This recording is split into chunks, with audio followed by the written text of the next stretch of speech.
ഒമ്പതാമത്തെ സിനിമ എന്ന് പറയുമ്പോൾ ഒരു ഗംഭീരമായിട്ടുള്ള ഫംഗ്ഷനോടുകൂടി നടത്തുന്ന കാര്യത്തെക്കുറിച്ചൊക്കെ സംസാരിച്ചു. പക്ഷെ ഈ സിനിമയുടെ ഒരു ലാളിത്യം ഈ ചടങ്ങിനും ഇപ്പോൾ ഉണ്ട്. പക്ഷേ ഈ വേദിയിൽ നിന്ന് എന്നെ ഈ 150ാമത്തെ സിനിമ വരെ എത്തിച്ച എൻ്റെ പ്രൊഡ്യൂസേഴ്സ്, എൻ്റെ ഡയറക്ടേഴ്സ്, എൻ്റെ റൈറ്റേഴ്സ്, എൻ്റെ കൂടെ വർക്ക് ചെയ്ത ആർട്ടിസ്റ്റുകൾ, എൻ്റെ കൂടെ വർക്ക് ചെയ്ത പ്രൊഡക്ഷനിൽ അല്ലെങ്കിൽ യൂണിറ്റിൽ എല്ലാവരോടും ആത്മാർത്ഥമായിട്ടുള്ള നന്ദി ഞാൻ പറയുന്നു. ദൈവത്തിനോട് വലിയ സന്തോഷമുണ്ട്. ഈ സിനിമ പുതിയ തലമുറയിലെ ആളുകളോടൊപ്പമാണ് ഞാൻ വർക്ക് ചെയ്തത്. അവരും ഇതിലെ സംവിധായകൻ പുതിയ ആളാണ്. അതുപോലെ ഇതിൻ്റെ റൈറ്റർ അദ്ദേഹത്തിൻ്റെ 3ാമത്തെ 4ാമത്തെ 6ാമത്തെ നിപ്പിത്തന്നെ കയറി. അപ്പം അങ്ങനെ സിനിമകൾ കൂടട്ടെ. ഷാരീസ് അതുപോലെ സാഗർ, ഇവർ 3 പേരുമാണ് ഈ സിനിമയുടെ കഥ പറയുന്ന സമയം തുടങ്ങി ഇവരൊരുമിച്ച്. ഞാൻ ആദ്യം കാണുന്നത് ബിന്ദുവിനെയും ഷാരീസിനെയാണ് ലിസ്റ്റിൻ ബൈ പറഞ്ഞിട്ട്. ആദ്യം ലിസ്റ്റിന്റെ കാര്യം പറയാം. ഞങ്ങൾ ഒരുമിച്ച് പലപ്പോഴും യാത്രക്കിടയിലാണ് ഇങ്ങനെ പരിചയപ്പെട്ടുകൊണ്ടേയിരുന്നത്. പിന്നെ പല വേദികൾ ആ പരിചയം ഇങ്ങനെ മുന്നിങ്ങനെ പുതുക്കിക്കൊണ്ടിരിക്കുകയെന്ന് പറയില്ലേ.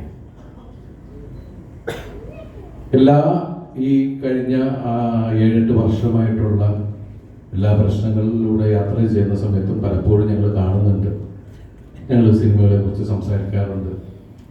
പക്ഷെ എന്നെ വെച്ച് ചെയ്യുന്ന ഒരു സിനിമയെ കുറിച്ചല്ല സംസാരിച്ചിട്ടുള്ളത്. ഒരു ദിവസം എന്നെ വിളിച്ചിട്ട് പറഞ്ഞു, അത്യാവശ്യമായിട്ടൊന്ന് കാണുന്ന ഒരു കാര്യം പറയാനുണ്ട്. അപ്പോൾ ഞാൻ ചോദിച്ചു, എന്താണോ? അല്ല, ഒരു സിനിമയുടെ കാര്യം പറയാനാണ്. ഞാൻ പറഞ്ഞു, നേരിട്ട് സംസാരിക്കാം. അങ്ങനെയാണ് ഇവരെ കൊണ്ടുവന്നത്. ഇവരെ കൊണ്ടുവന്നപ്പോൾ തന്നെ ഞാൻ ലിസ്റ്റിനോട് ചോദിച്ചു, സത്യത്തിൽ നിങ്ങൾ ഒരുപാട് ആലോചിച്ചിട്ടാണോ ഈ സമയത്ത് എന്നെ വെച്ച സിനിമ ഞാൻ വന്നിരിക്കുന്നത് എന്ന് ഞാൻ ചോദിച്ചു. അപ്പോൾ ഈ സിനിമയുടെ കഥ നിങ്ങൾ കേൾക്കുക എന്ന് പറഞ്ഞു. അങ്ങനെ ഞാൻ പ്രിൻസ് ആൻഡ് ഫാമിലിയുടെ പ്രിൻസിൻ്റെ കഥ കേട്ടു.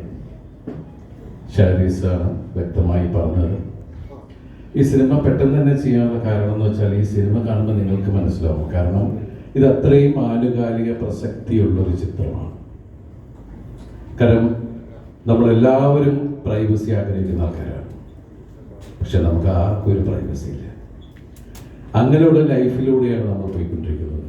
അങ്ങനെ ഏറ്റവും കൂടുതൽ പ്രൈവസി ആഗ്രഹിക്കുന്ന പ്രിൻസ് ലൈഫിൽ അയാൾ സർവൈവ് ചെയ്യാൻ, അയാൾ മുന്നോട്ട് പോകാൻ വേണ്ടി അനുഭവിക്കുന്ന പ്രശ്നങ്ങൾ ആണ് ഈ സിനിമയിലൂടെ ഷാരീസും ബിന്ദുവും പറഞ്ഞിരിക്കുന്നത്. അതിന് എല്ലാ ഒത്താശകളും ചെയ്തു കൊടുത്തത് ലിസ്റ്റിന്. ഈ സിനിമയിൽ ഇവിടെ പറഞ്ഞ പോലെ തീർച്ചയായിട്ടും ഞങ്ങൾ അത്രയും വിശ്വസിച്ച് അവരെ ഞങ്ങൾ വിശ്വസിക്കുന്നു. എല്ലാവരും പറഞ്ഞിട്ട് പുതിയ തലമുറയിലെ ആളുകളുടെ കൂടെ വർക്ക് ചെയ്യണം. ഞാൻ എപ്പോഴേ വർക്ക് ചെയ്യാൻ കഴിയാണ്. നമ്മൾ ആ ഡോർ തുറന്നു വെച്ചിരിക്കുകയാണ്. പുതിയ തലമുറയിലെ ആളുകൾ നല്ല കഥകളായിട്ട് വരിക. കാരണം നമ്മൾ ക്യാമറ ഓൺ ചെയ്ത് ഇപ്പം എൻ്റെ സീനിയർ ആക്ടേഴ്സ് ഞാനും പ്രിൻസിനെ ഇഷ്ടപ്പെടുന്നു. കാരണം ഇതിലെ ഓരോ മുഹൂർത്തങ്ങളും ജോണി പറഞ്ഞ പോലെ തന്നെ ഷാരീസ് നമ്മളെ പറഞ്ഞ് കൺവിൻസ് ചെയ്യിപ്പിച്ച് അത് നമുക്ക് കാണാം അല്ലേ, ഷാരീസിന്റെ കണ്ണുകളിലൂടെ. അപ്പോൾ ഷാരീസ് അത്രയും സ്ട്രെയിൻ ചെയ്ത് ആ കഥാപാത്രം ഇങ്ങനെ ചെയ്യുള്ളൂ, ഇതിങ്ങനെയാണ് ചേട്ടാ അങ്ങനെ. ജോണിയോട് പലപ്പോഴും ചെന്ന് പറയുമ്പോൾ ഞാൻ ജോണിനെ മാറ്റി നിർത്തി ഞാൻ ചോദിച്ചിട്ടുണ്ട്, എനിക്കിതൊക്കെ ചെയ്യാൻ പറ്റൂടാ? കാരണം ഞാൻ ജോണിനെ കുറെ കാലമായിട്ട് കാണുന്നുണ്ട്. പക്ഷെ ഏത് ഇൻസ്റ്റിറ്റ്യൂട്ടിലാണെന്നറിയില്ല, ജോണി എനിക്ക് തോന്നുന്നത് ഈ ലിസ്റ്റിന്റെ ഒരു ഇൻസ്റ്റിറ്റ്യൂട്ട് ഉണ്ട്, അവിടെ തന്നെ പഠിക്കുന്നതെന്ന് തോന്നുന്നത്. നൈറ്റിൽ പോയി ഭയങ്കര പഠിത്തം. അപ്പൊ കാണാത്ത എക്സ്പ്രഷനൊക്കെ ഞാൻ പറഞ്ഞു, ജോണി എന്തെങ്കിലും എനിക്ക് പറഞ്ഞു തരാം. ഇവര് ഒന്ന് പറയുമ്പോൾ നമ്മൾ വാല് കുറിയാൻ പാടില്ലല്ലോ. പക്ഷെ എന്തുകൊണ്ടോ എനിക്ക് അങ്ങനെ ഒരു അവസ്ഥ ഉണ്ടായില്ല അല്ലേ ഭാഗ്യത്തിന്. അപ്പോ അതുപോലെ തന്നെ ഇതിൽ എന്റെ കൂടെ അഭിനയിച്ച സിദ്ദിഖ, ബിന്ദു, ധ്യാൻ, ജോസൂട്ടി, പിന്നെ അതുപോലെ നമ്മളുടെ കുറച്ച് പുതിയ താരങ്ങൾ ഈ സിനിമയിലുണ്ട്.